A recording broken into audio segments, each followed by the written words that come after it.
दर्शकों, जगत गुरु संत रामपाल जी महाराज के अद्भुत अलौकिक सत्संग प्रवचनों ने हिंदुस्तान में ही नहीं बल्कि विश्व में एक आध्यात्मिक ज्ञान की क्रांति ला दी है। लाखों श्रद्धालुओं ने हमें इन सत्संगों के प्रसारण के लिए बधाई पत्र भेजे हैं। इसके साथ साथ कुछ श्रद्धालुओं ने कुछ शंकाएं भी हमारे को भेजी हैं। हमने उन सब श्रद्धालुओं की शंकाओं के निवारण के लिए संत रामपाल जी महाराज से भेंट की तथा महाराज जी से उन सभी शंकाओं का निवारण जाना, जिसकी जिज्ञासा हमारे दर्शकों में बनी हुई है। तो आइए अब जानते हैं परम पूज्य जगत गुरु तत्वदर्शी संत रामपाल जी महाराज से आपकी हर शंका का समाधान। महाराज जी, तत्वदर्शी संत की क्या पहचान है, कृपया प्रमाण सहित बताइए। तथा गीता अध्याय 18 के श्लोक 62 में गीता ज्ञानदाता अपने से अन्य परमेश्वर की शरण में जाने को कहता है, वह परमेश्वर कौन है? गीता ज्ञानदाता अपनी स्थिति बताता है दूसरे अध्याय के 12वें श्लोक में, 10वें अध्याय के दूसरे श्लोक में, चौथे अध्याय के 5 और 9 श्लोक में कि अर्जुन तेरे और मेरे बहुत जन्म हो चुके हैं और आगे भी होंगे। ये ना समझना तू नहीं जानता मैं जानता हूं।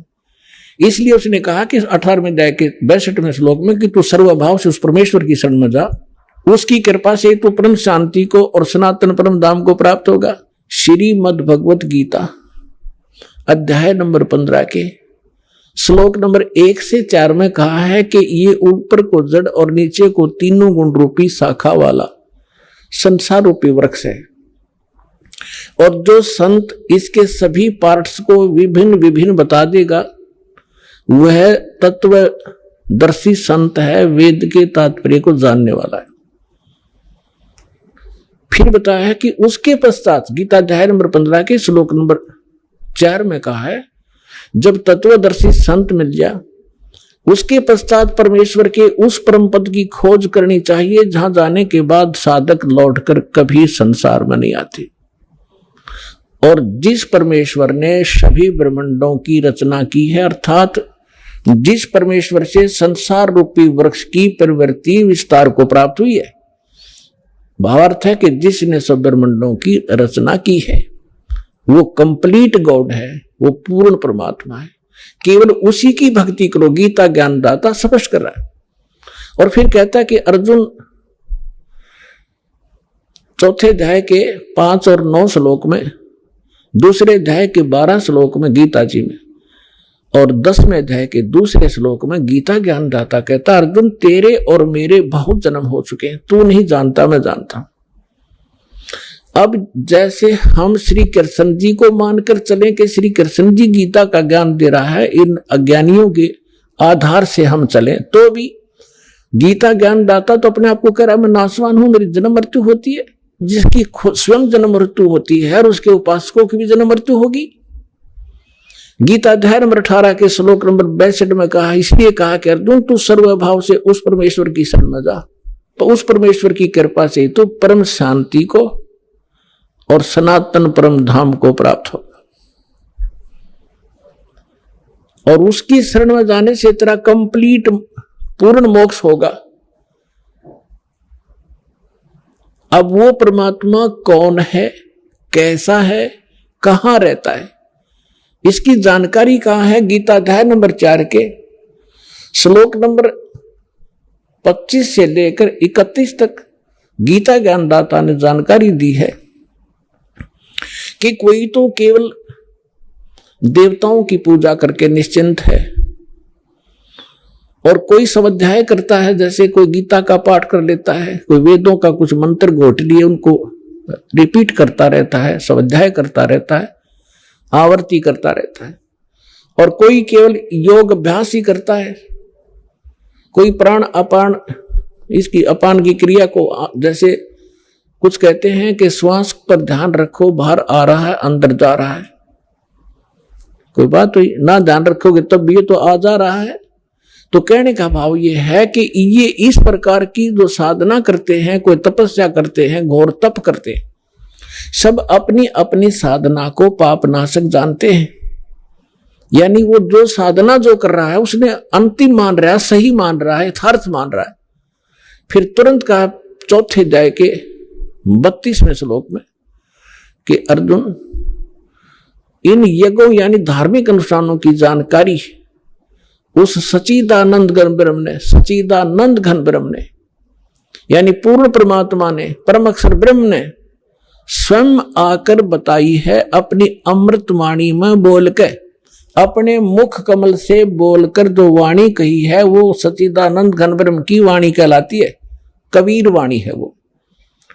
उसमें इन अध्यात्म यज्ञों का, अनुष्ठानों की विस्तार से जानकारी दी गई है और वो तत्व ज्ञान है। उसके जानने के बाद तो सब पाप कर्मों से मुक्त हो जाएगा। अब चौथे अध्याय के 34वें श्लोक में कहा कि अर्जुन, उस तत्व ज्ञान को जो सच्चिदानंद घन ब्रह्म स्वयं अपने मुख कमल से आकर बोलता है, वो तत्व ज्ञान है। अपनी अमृत वाणी में बोलता है, अपने मुख से बोलता है, वो तत्व ज्ञान है। उस तत्व ज्ञान को तू तत्वदर्शी संतों के पास जाकर समझ। उनको डडोत प्रणाम करने से, कपट छोड़कर उनकी सेवा करने से वह तत्वदर्शी संत तुझे तत्व ज्ञान का उपदेश करेंगे। अपने आत्मा, ये श्री मद् भगवत गीता का अनुवाद कर्ताओं ने अपनी बुद्धि को श्री कृष्ण जी पर फिट रखा कि श्री कृष्ण जी गीता का ज्ञान दे रहे हैं, श्री कृष्ण जी पर ब्रह्म है, श्री कृष्ण जी ही पूर्ण ब्रह्म है। और इसी को आधार मानकर गीता जी का अनर्थ कर डाला इन्होंने अनुवादों का। अनुत्तम को और सर्वश्रेष्ठ लिख दिया। अनुत्तम शब्द एक चौथी कक्षा के बच्चे ने पूछ ले, भाई बेड, अंग्रेजी में पूछ ले किसी बच्चे को, गुड किसे कहते हैं और बेड किसे कहते हैं, उत्तम किसे कहते हैं, अनुत्तम किसे कहते हैं। उत्तम श्रेष्ठ, अनुत्तम अश्रेष्ठ, घटिया। अरे नाड़ियों ने, अज्ञानियों ने, अनुवादकर्ताओं ने अनुत्तम शब्द का अर्थ कर दिया जिससे उत्तम कोई और ना हो। है तेरा गजब है ये। अब थोड़ी सी झलक दिखाते हैं आपको कि गीता अध्याय नंबर 7 के श्लोक नंबर 12 से लेकर आपको 19 तक जानकारी देंगे आज। और जिसको सुनकर जो देखो पुण्यात्माओं, ये सत्संग है और ये ऐसा ज्ञान है, इसको समझने के बाद फिर संसार में कुछ भी समझना शेष नहीं रहेगा। पुण्यात्माओं, आप विद्यार्थी हैं, पूरे विश्व के मानव, आपको पोशाक अलग से मिली है। ये शरीर क्या है? एक चोगा है, चोला है। ये कवर हमारे ओरिजिनल शरीर के ऊपर, जो सूक्ष्म शरीर है उसके ऊपर ये कवर है, एक कपड़ा है। संतों ने इसको चोला कहा है। वस्त्र, गीता जी में इसको वस्त्र कहा है कि जैसे व्यक्ति पुराने वस्त्र त्याग कर नए वस्त्र ग्रहण कर लेता है, ये शरीर ऐसा है। तो ये जो ड्रेस आपको मिली है मानव वाली, आप विद्यार्थी हैं और आप अपना उद्देश्य भूल चुके हो क्योंकि आपको टीचर ठीक नहीं मिला। क्योंकि संसारिक व्यक्तियों के जो क्रियाएं हम देखते हैं, हम उसी में ढल गए कि बस इतना ही काम है हमारा। और कभी तीज त्योहार हुआ तो थोड़ा बहुत बना के अपने करके पूजा पाठ खा लिया, बस इतना ही काम है। बाकी हमारा काम तो यही है, संसारिक करते हुए हमने ये इतना ही मान रखा था। बच्चे हो गए, इनका पालन पोषण कर दें, इनका विवाह कर दें, फिर इनका संतान हो जाए, हम मर जावा, फाइनल हो गया। अरे ये तो स्टार्ट भी ना करा मनुष्य का काम हमने, ये तो पशु पक्षी भी कर रहे थे इसी काम को। तो हमें टीचर ठीक नहीं मिले, जिस कारण से हमारी रुचि नहीं बनी जितनी बननी चाहिए थी।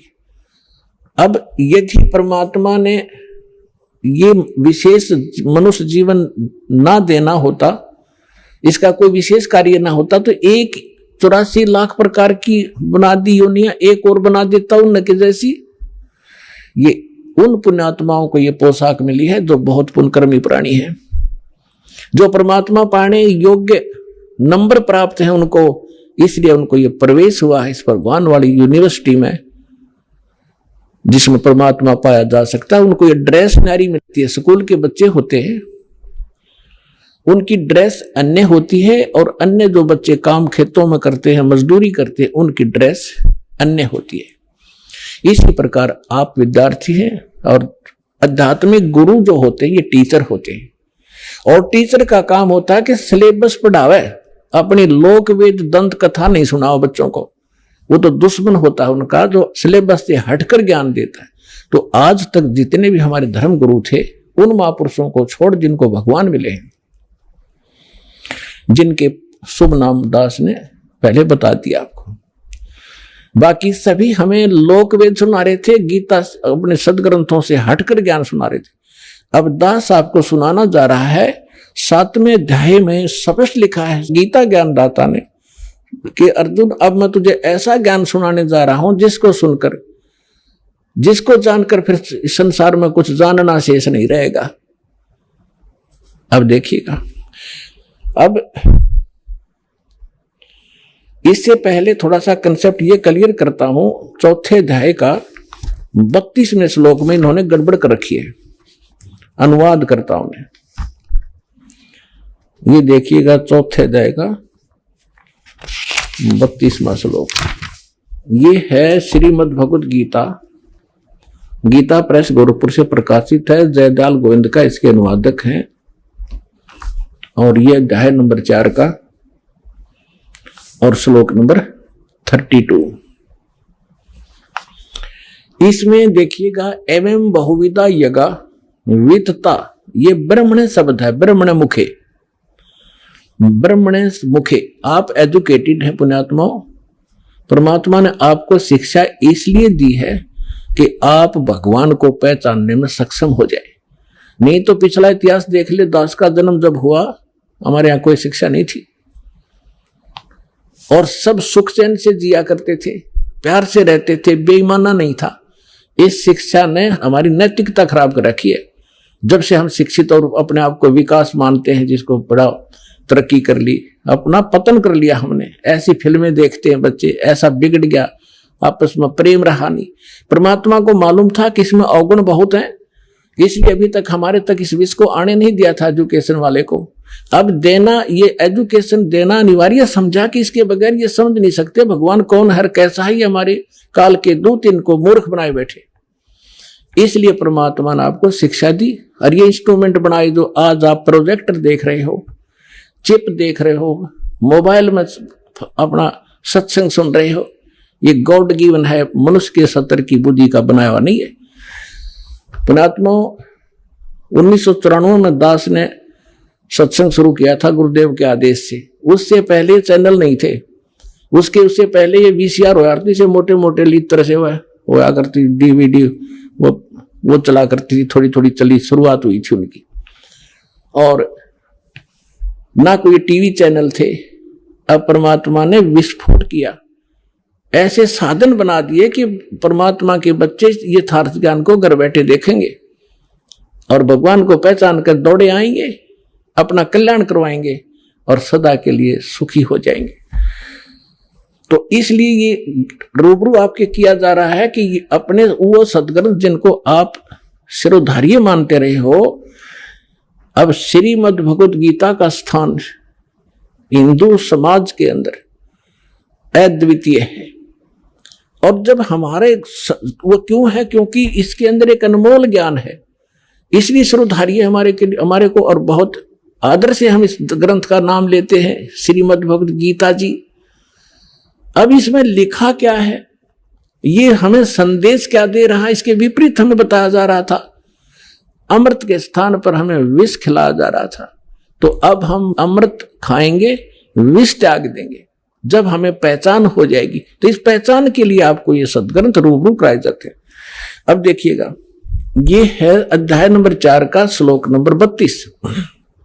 इसमें ये है एवं बहुविधा यज्ञा वितता ब्रह्मणे मुखे। ये ब्रह्मणे मुखे शब्द है। कर्मजान विधितान सर्वान एवं ज्ञातवा विमोक्षसे। इसका अर्थ इन्होंने कैसा किया है कि इस प्रकार और भी बहुत तरह के यज्ञ, यज्ञ माने धार्मिक अनुष्ठान, इन्होंने ब्रह्मणे मुखे का अर्थ या अनर्थ कर दिया, वेद की वाणी लिख दिया। वेद की वाणी में विस्तार से कहे गए हैं और उन सब को तू कर्म जान। ये गलत है, शारीरिक क्रिया द्वारा संपन्न होने वाले जान। इस प्रकार तत्व से जानकर उनके अनुष्ठान द्वारा तू कर्म बंधन से सर्वथा मुक्त हो जाएगा। अब इन्होंने जो गड़बड़ की है यहां की है, ब्रह्मणे मुखे का अर्थ कर दिया वेद की वाणी।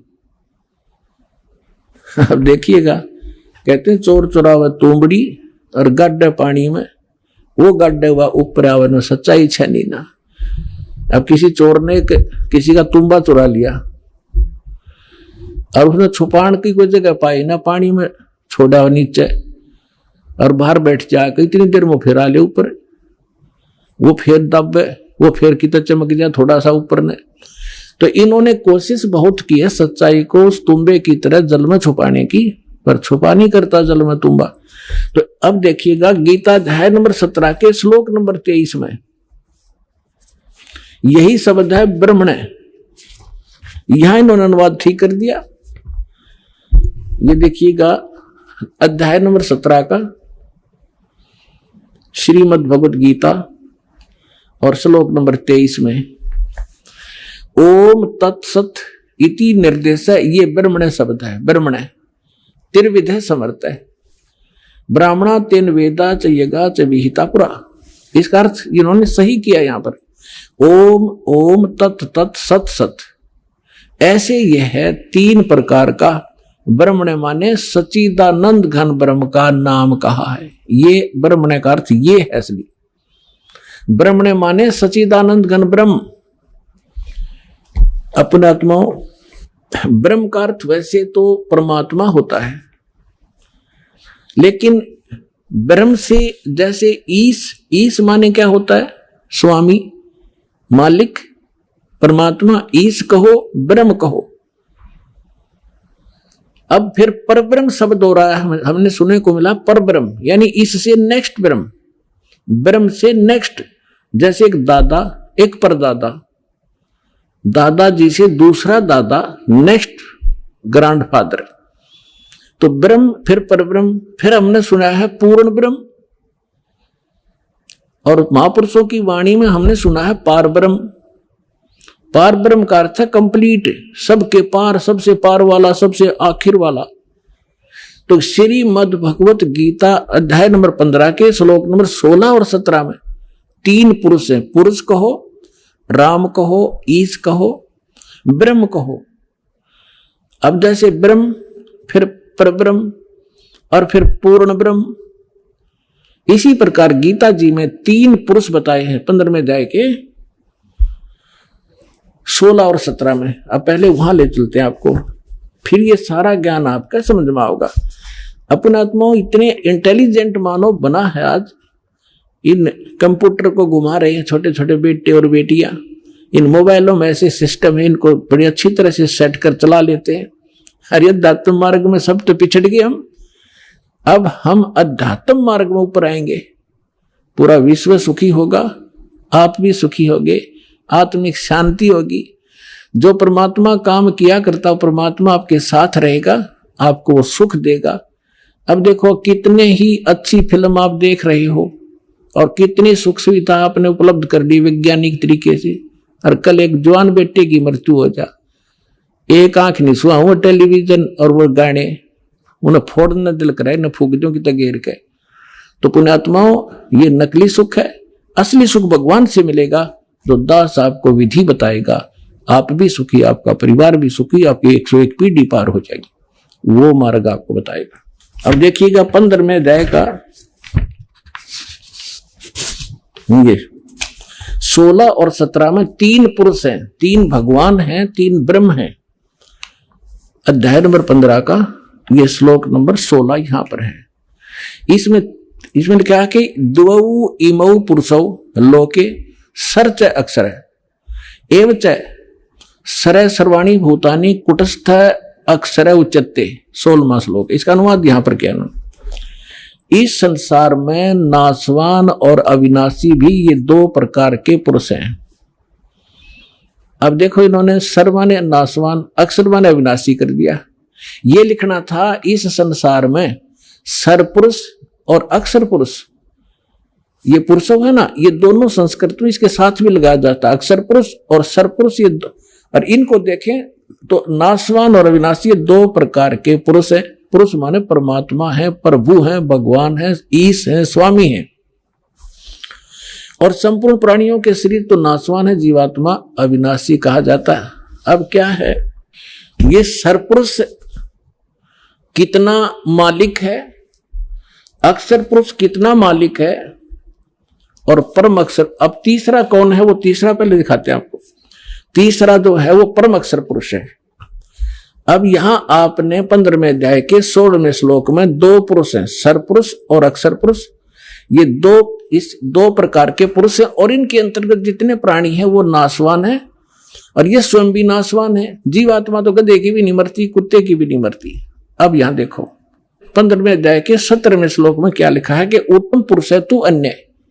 ये उत्तम पुरुष माने श्रेष्ठ परमात्मा तो इन दोनों से अन्य है, सरपुरुष और अक्षर पुरुष से। सरपुरुष सर और अक्षर, नाशवान और विनाशी, ये दो प्रकार के पुरुष हैं। इसमें लिखा है 17वें श्लोक में 15वें अध्याय के कि उत्तम पुरुष है तू अन्य, परमात्मा इति उद्धारत है।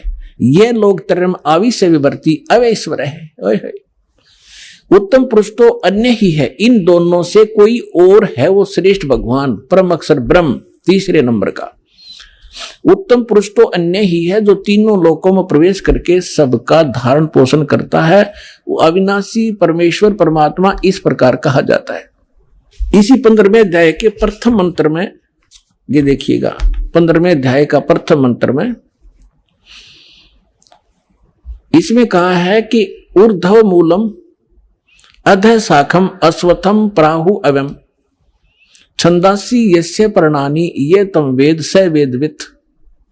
इन्होंने अनुवाद किया है कि ऊर्ध्व मूलम, आदि पुरुष परमेश्वर मूल वाले, इसका अर्थ करना था ऊर्ध्व माने ऊपर को, जड़ वाला वो तो पूर्ण परमात्मा है, और अधः शाखम, यहां इन्होंने अधः का अनर्थ कर दिया, ब्रह्मा रूप मुख्य शाखा वाले। नहीं, अधः माने नीचे होता है, ऊर्ध्व माने ऊपर होता है। इसमें अधः दो बार है, अधः अधः, ये दूसरे श्लोक में। अब यहां इन्होंने, और ऊर्ध्व भी है, यहां देखो, इन्हीं का अनुवाद देखते हैं। अधः माने नीचे है, अधः माने नीचे, अधः माने नीचे, और ऊर्ध्व माने ऊपर, ऊर्ध्व माने ऊपर। अब यहां देखो, हम फिर आगे वापस 15वें अध्याय के प्रथम श्लोक में, ऊर्ध्व मूलम अधः शाखम, ऊर्ध्व मूलम अधः शाखम, ये अधः शाखम, ये ऊर्ध्व मूलम अधः शाखम अश्वत्थम प्राहु अवम अविना छंदासी यस्य पर्णानि ये तम वेद स वेदवित। अब इन्होंने ये गलत किया है, यह लिखना था ऊपर को जो जड़ वाला, ऊपर को जड़ वाला वो तो परमेश्वर है, पूर्ण परमात्मा है, ये ठीक है। अधः शाखम गलत कर दिया, नीचे को शाखा वाला, और संसार रूपी पीपल के वृक्ष को अविनाशी कहते हैं, वेद जिसके पत्ते कहे गए हैं। और उस संसार वृक्ष को जो व्यक्ति, जो संत मूल सहित तत्व से जानता है, वह है सवेदवित, वह वेद के तात्पर्य को जानने वाला है। वो तत्वदर्शी संत है जो इस संसार रूपी वृक्ष के सभी विभागों को बता देगा। ये देखिएगा, संसार रूपी वृक्ष दिखाता हूं आपको पहले। ये है ऊर्ध्व मूलम अधः शाखम, अधः शाखम, ऊर्ध्व मूलम अधः शाखम अश्वत्थम प्राहु अवम छंदासी यस्य पर्णानि ये तम वेद स वेदवित। अब देखिएगा, ये है वृक्ष जो जमीन से बाहर दिखाई देता है। परमेश्वर ने, कबीर परमेश्वर जी ने 600 वर्ष पहले अपना ज्ञान बताया था एक, और वो लीला ऐसी ही करते हैं, अपने मुख कमल से यथार्थ ज्ञान बोलते हैं, और उस ज्ञान को फिर लिपिबद्ध कर लिया जाता, वो सच्चिदानंद घन ब्रह्म की वाणी कहलाती है। उसमें उन परमात्मा ने कहा था, अक्षर पुरुष एक पेड़ है, और सरपुरुष वाकी डार, निरंजन कहो सरपुरुष कहो, और तीनों देवा शाखा है बाई पात रूप संसार।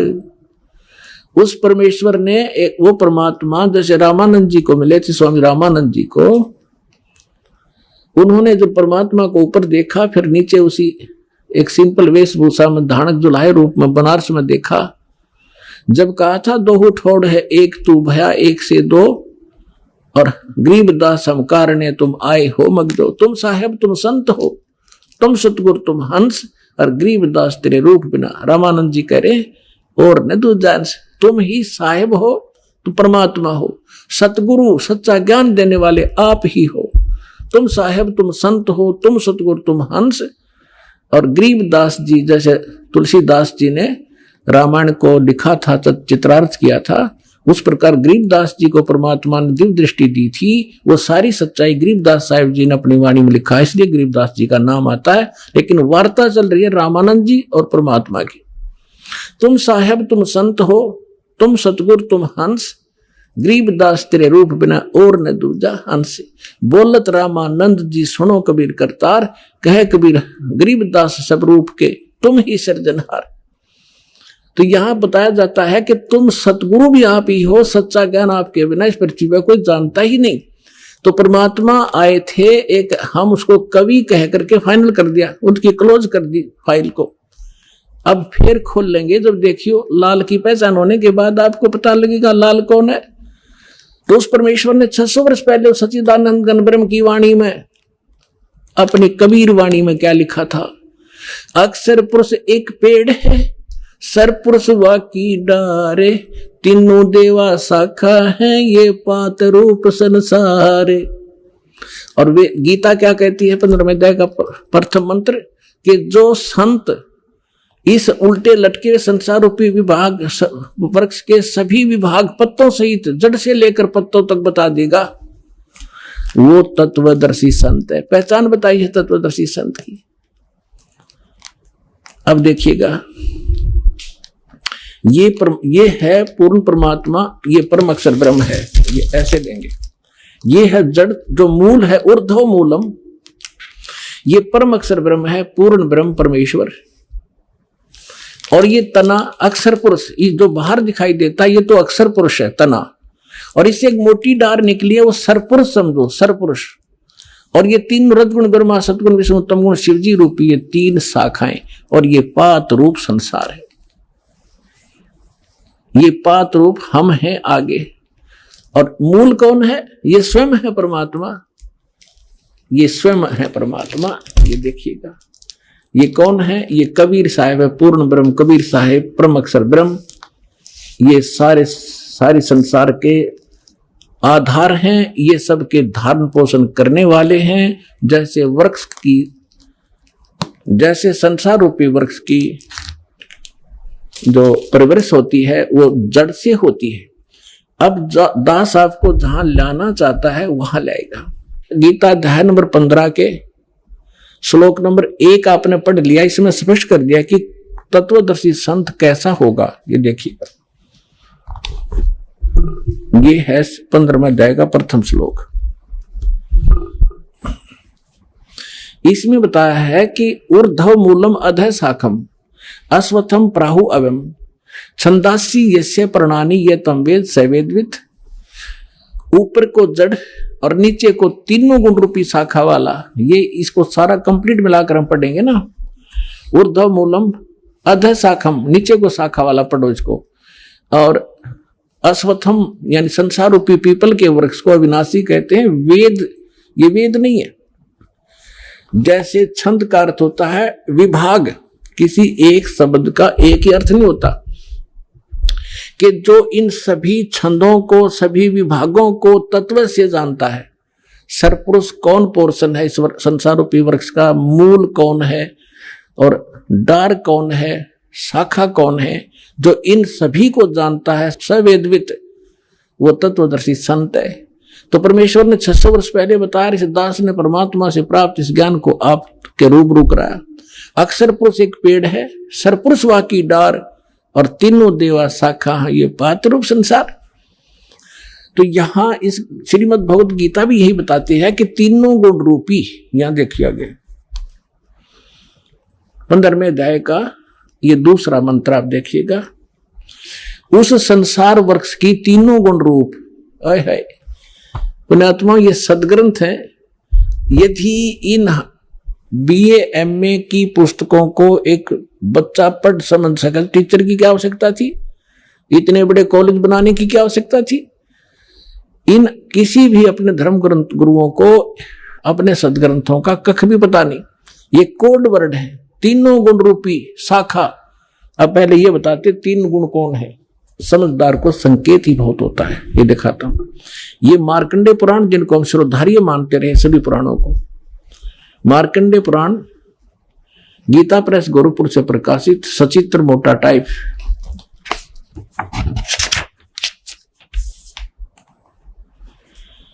गीता प्रेस गोरखपुर से प्रकाशित है।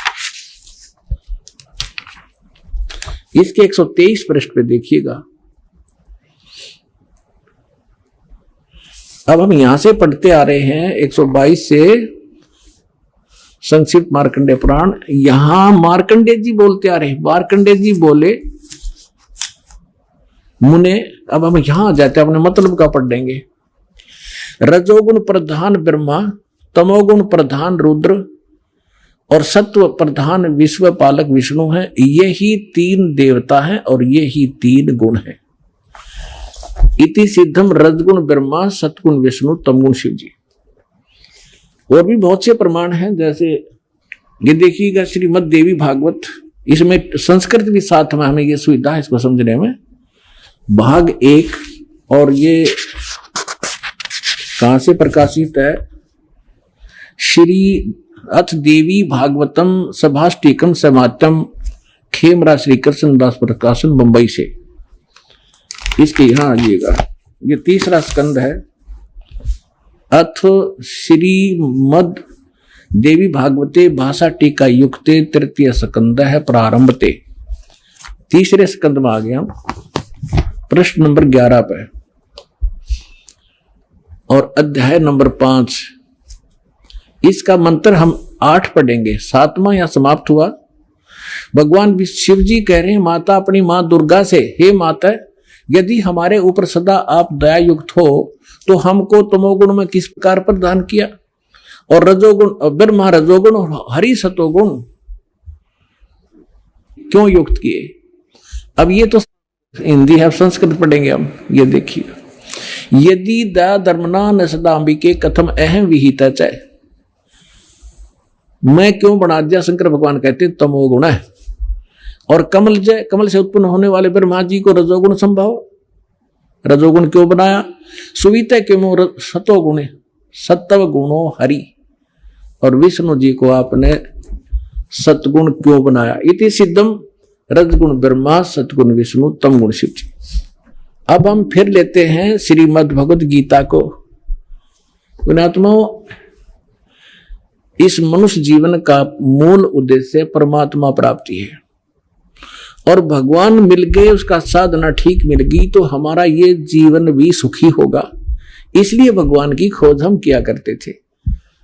और जिस कारण से हम इन नकली संतों के यहां फंस गए, जिसने जैसी साधना बताई हम दिन रात लगे रहे, हमारे पूर्वज मर गए, भूत बन गए, अब उनके श्राद्ध निकलवा रहे हैं, वो भूत योनि में भोग रहे हैं और हमें मूर्ख बना रहे हैं। श्राद्ध निकाल दो, तुम्हारे पिता तृप्त हो जाएंगे। पहले पिताजी 360 दिन में 2-2, 3-3 बार रोटी खाया करते, और फिर 1 साल में 1 दिन छिकाकर उसको सदा के लिए सुखी कर देंगे। ये सारे उल्टे काम लगा रखे थे हमारे पूर्वजों को। अब हम सदग्रंथों को समझेंगे, इसमें कहा क्या गया है। अब देखिएगा, ये श्रीमद् भगवद गीता अध्याय नंबर, श्रीमद् भगवद गीता गीता प्रेस गोरखपुर से प्रकाशित है। अब अध्याय नंबर 15 का हमने श्लोक नंबर 1 पढ़ लिया। ऊर्ध्व मूलम अध शाखम अश्वत्थम प्राहु अव्यम छंदासी यस्य प्रणानी ये तम वेद स वेदवित।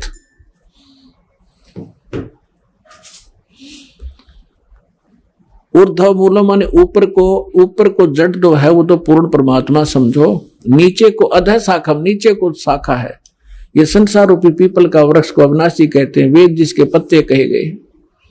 उस संसार वृक्ष को जो पुरुष मूल सहित जानता है, यानी जड़ से लेकर पत्तों तक जानता है, वह स वेदवित, वह वेद के तात्पर्य को जानने वाला है, अर्थात वो तत्वदर्शी संत है। अब अगले में कहा दूसरे में, उस संसार वृक्ष की 3 गुण रूप रजगुण ब्रह्मा, सतगुण विष्णु, तमगुण शिवजी रूपी, ये दल से बड़ी हुई नहीं, विषय पर वाला शाखा, विषय वासना रूपी ये तीनों शाखाएं हैं, रजगुण ब्रह्मा, सतगुण विष्णु, तमगुण शिव जी, नीचे और ऊपर, सर्वत्र नहीं।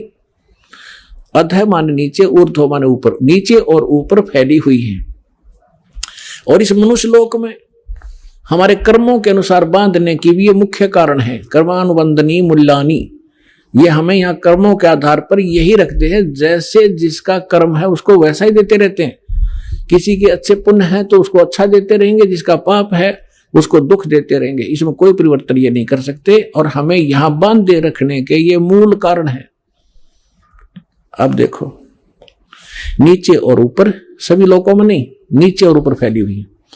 अब तीसरे में क्या कहा है कि इस संसार वर्ष का स्वरूप जैसा कहा है वैसा यहां विचार काल में नहीं पाया जाता। यानी मेरे और तेरे डिस्कशन में जो गीता जी का ज्ञान मैं दे रहा हूं, इसमें मैं कंप्लीट नहीं बता पाऊंगा उस परमात्मा के बारे में। इसलिए ऑप्शन छोड़ रखा है इसने। चौथे अध्याय के 34वें श्लोक में कहा कि उस तत्व ज्ञान को जो परमात्मा स्वयं अपने मुख कमल से बोलता है, चौथे अध्याय के 32 और 34 में, वो तत्व ज्ञान है। उस तत्व ज्ञान को तू तत्वदर्शी संतों के पास जाकर समझ। गीता ज्ञानदाता कहता मैं नहीं जानता उसको कंप्लीट। यहां स्पष्ट कर रहा है कि यहां विचार काल में जो गीता का ज्ञान मैं तुझे दे रहा हूं, मैं इसको कंप्लीटली नहीं बता पाऊंगा। तेरे और यहां मेरे विचार काल में ये पूर्णतः नहीं पाया जाता, उसको किसी और से समझ। ये देखिएगा, इस संसार वृक्ष का स्वरूप जैसा कहा है, यानी सृष्टि रचना जैसी मुझे पता है, वैसा यहां विचार काल में, यानी गीता जी के डिस्कशन में, इस विचार विमर्श में नहीं पाया जाता। इसमें नहीं मिलेगा तेरे को, क्योंकि न तो इसका आदि है न इसका अंत। इसको पता नहीं गीता ज्ञानदाता को, तथा न इसकी अच्छी प्रकार कोई स्थिति है। इसलिए इस सुविरुद्ध मूलम, यानी सुविरुद्ध माने अति दृढ़ मूल वाले, यानी परमात्मा का जो ऊपर का लोक है, सतलोक, अलखलोक, अगमलोक और अकहलोक, जिसे नामी लोक कहते, वो अविनाशी है, उसका कभी नाश नहीं होता। इसलिए सुदृढ़ मूल तो उसका सुदृढ़ कहा है। वो सुदृढ़ मूलम, सुदृढ़ यानी अविनाशी रूपी मूल वाले जो स्थान जहां भगवान रहता है वो अविनाशी है। यहां उसका संकेत देखिएगा, सुविरुद्ध मूलम, इस अति दृढ़ मूल वाले अश्वत्थ संसार रूपी पीपल के वृक्ष को दृढ़ इन्होंने क्या कर दिया, असंग शस्त्रेण छित्वा, इन्होंने कर दिया वैराग रूप शस्त्र द्वारा काट कर। ये कहना था तत्व ज्ञान रूपी शस्त्र द्वारा काट के, यानी उस तत्व ज्ञान जो वो संत बतावेगा, भगवान का बोला हुआ ज्ञान वो बताता है, वो है तत्व ज्ञान रूपी शस्त्र। उस ज्ञान रूपी उलझी गुत्थी को तत्व ज्ञान रूपी शस्त्र तक काट के, उसके पश्चात ये देखिए 15वें अध्याय का 4था श्लोक देखिएगा। 15वें अध्याय का गीता अध्याय नंबर 15 और श्लोक नंबर ये है 4। उसके पश्चात उस परम पद रूप परमेश्वर को भली भांति खोजना चाहिए, जिसमें गए हुए पुरुष यानी साधक फिर लौटकर संसार में नहीं आते, और जिस परमेश्वर से पुरातन संसार वृक्ष की प्रवृत्ति विस्तार को प्राप्त हुई है, उसी आदि पुरुष नारायण की मैं शरण हूं। इस प्रकार दृढ़ निश्चय करके उस परमेश्वर का मनन और निधि ध्यान करना चाहिए। परपदेवा ने पूजा होती है, इन्हें तो अड़ंगा डांड से मतलब था। इसका है कि उस परमात्मा ने जिसने सब ब्रह्मांडों की रचना की है, संसार रूपी वृक्ष जिससे विस्तार को प्राप्त हुआ है, यानी जिसने सब की रचना की है, वो परमात्मा है। गीता ज्ञानदाता अपने से अन्य परमात्मा के विषय में कह रहा है कि उसकी पूजा करनी चाहिए। गीता अध्याय नंबर 18 के श्लोक नंबर 62 में स्पष्ट किया है कि सर्वभाव से तू उस परमेश्वर की शरण में जा, उसकी कृपा से तू परम शांति को और सनातन परम धाम को प्राप्त होगा। और इसमें स्पष्ट कर दिया कि उसके पश्चात तत्वदर्शी संत मिलने के बाद तत्व ज्ञान के द्वारा अज्ञान को हटाकर काट कर उसके पश्चात परमेश्वर के उस परम पद की खोज करनी चाहिए, जहां जाने के बाद साधक फिर लौटकर कभी संसार में नहीं आते। अपने विषय में गीता ज्ञानदाता दूसरे अध्याय के 12वें श्लोक में 10वें अध्याय के दूसरे श्लोक में कहता, अर्जुन तेरे और मेरे बहुत जन्म हो चुके, तू नहीं जानता मैं जानता हूं। तो इसे सिद्ध है कि यदि हम गीता ज्ञानदाता की भक्ति करेंगे तो हम फिर भी जन्म मृत्यु में रहेंगे, हमें कंप्लीट मोक्ष नहीं होगा, शाश्वत स्थान नहीं मिलेगा, हमें परम शांति नहीं हो सकती। इसलिए तत्वदर्शी संत की खोज करने को कहा है। राज आपको खोज करा करा आप आ गए, दास है उस तत्वदर्शी संत, आपका जचियो कर दे फिर।